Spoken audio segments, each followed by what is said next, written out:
Amis de l'impression 3D, bonjour.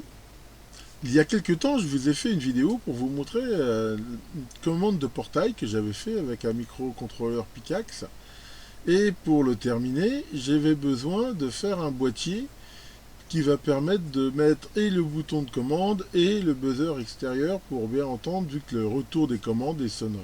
Comme je dispose d'une petite imprimante 3D, j'ai décidé de me faire un boîtier et pour ça j'ai utilisé l'excellent logiciel SketchUp qui, bien qu'à l'origine je crois qu'il était plutôt fait pour faire de l'architecture, se prête bien à dessiner.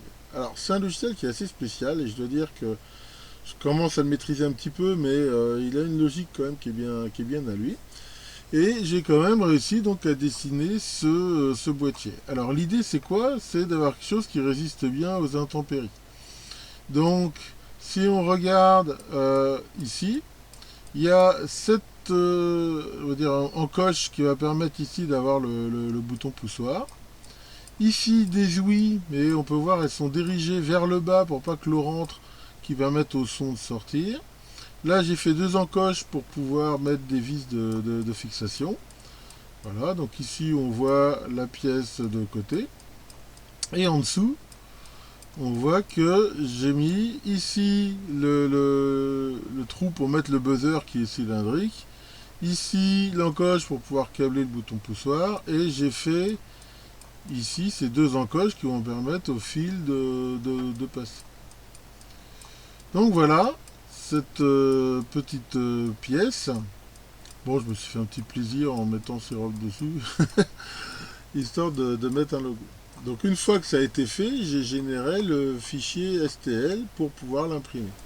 Donc voilà, j'ai généré le fichier STL et je l'ouvre dans le programme qui permet d'imprimer. On voit qu'automatiquement le programme m'a placé la pièce de la façon la plus optimisée et, bien qu'ici on ne le voit pas, va aussi calculer tous les supports temporaires qu'il va falloir faire pour imprimer. On voit bien que comme ici il y a du creux en dessous, l'impression ne pourra pas déposer du plastique sur rien. Donc le programme calcule automatiquement des supports qui sont après faciles à éliminer pour pouvoir mettre ici le système. Il faut noter que sur des trucs comme ça en biais, tant que ça ne dépasse pas un certain angle, eh ben, il arrive à le faire sans support, c'est-à-dire qu'il arrive à dépasser un petit peu à chaque couche, et ça, ce qui permet de faire des, comme on le voit ici, de déposer du plastique sur quelque chose de biais sans faire de support, ce qui est quand même assez fort. Donc, il n'y a plus qu'à imprimer la pièce maintenant. Allons-y. Voilà, la pièce est imprimée, ça a pris à peu près 1 heure et demie pour le faire. Alors, c'est pas une franche réussite. Alors pourquoi? Parce qu'on voit ici, là, il y a ce bord arrondi. Alors ça, c'est un problème qui est vraiment pas très simple à résoudre. J'ai lu pas mal de trucs là-dessus, j'ai fait pas mal d'essais, mais bon, je suis pas encore au point. C'est un phénomène, en fait, de rétrain. Quand on fait des pièces comme ça qui sont relativement massives, il y a une sorte d'inertie thermique qui fait qu'à un moment donné, là, il y a un décollage. Alors en même temps, j'ai peut-être pas fait ici une paroi assez épaisse pour assurer que ça tienne au support. Enfin bon, heureusement pour cette pièce-là, c'est pas quelque chose de très gênant, parce que bon, la façon dont je vais la fixer, c'est en bas, c'est pas très gênant. Mais il faut quand même que je m'améliore à ce niveau-là. Bon, en même temps, j'ai pris la qualité d'impression normale, ce qui fait que au niveau de la précision, c'est pas avec ce genre d'imprimante, il ne faut pas non plus chercher une précision du micron au niveau justement par exemple d'une inscription, quelque chose comme ça. Là c'était un peu petit.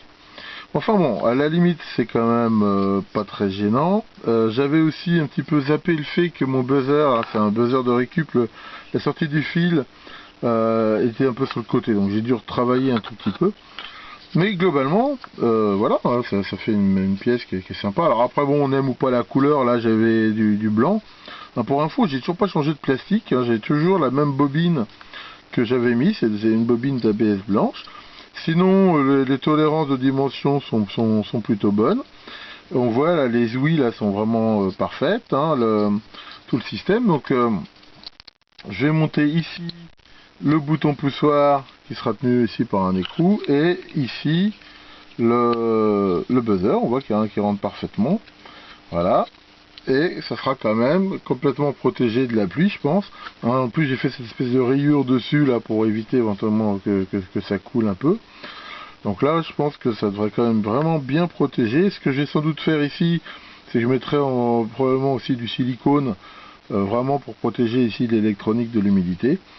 Et là je devrais avoir un truc qui tient bien la route. Et pour le fixer, bah, c'est facile, je vais faire deux petites chevilles là dans le béton du pilier et le mettre dessus. Voilà pour cette petite vidéo qui vous montre que avec ces imprimantes 3D on peut quand même faire des trucs assez sympas comme ça d'une pièce. Faire ça je vais dire en tôle, ça serait très, enfin on peut tout faire hein, mais ça serait assez compliqué. Même à usiner, usiner des ouïes comme ça si fines en biais et tout, je sais pas, tout est faisable, mais enfin je pense que ça serait quand même pas évident.